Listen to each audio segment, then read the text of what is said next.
احادیث سے پتہ چلتا ہے کہ ماں کے پیٹ میں جو بچہ جمتا ہے اس وقت سے لے کے قبر تک جانے تک مختلف اوقات میں اس پر 4000 فرشتے مقرر رہتے ہیں۔ بچے کو اندر سلجھاتے ہوئے بھی اعضاء کے نشان ڈالتے ہوئے پوچھتا ہے ملک احیا ام یموت، اسعید ام شقی، ایرزق ام یحرم، یہ رہے گا یا مرے گا؟ جیسے حکم ملتا ہے اس طرح لکھنا شروع کر دیتے اس کے اوپر پیشانی پر۔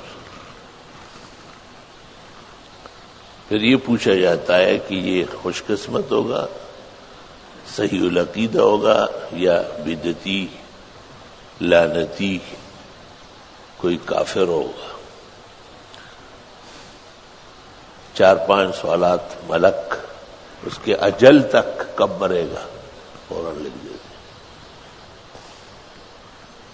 کہتے یہ تحریر پیشانی پر درج ہے۔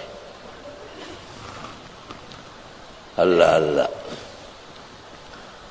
پھر جب بچہ پیدا ہوتا ہے اس وقت علیحدہ ملائک ہے اور ان کو کہا جاتا ہے کہ ماں کا جسم نرم کرے تاکہ آرام سے آ جائے۔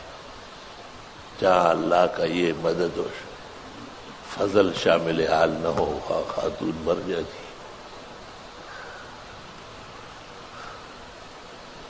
اور بچہ جیسے ہی باہر آتا ہے ملائک تیار کھڑے ہوتے ہیں، اس کو فوراً کھینچنا شروع کرتے ہیں، نوک، آنکھیں، کون، ہر عضو اپنی خاص طریقے سے۔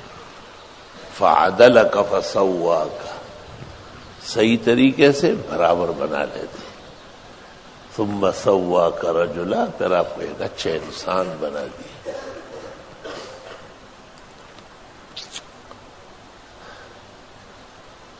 پھر ماں کا تھن پکڑتے ہوئے ملائک رہنمائی کرتے ہیں۔ ہر آن ہر گڑی و تزعم انک جرم صغیر وفیک انت والعالم الاکبر۔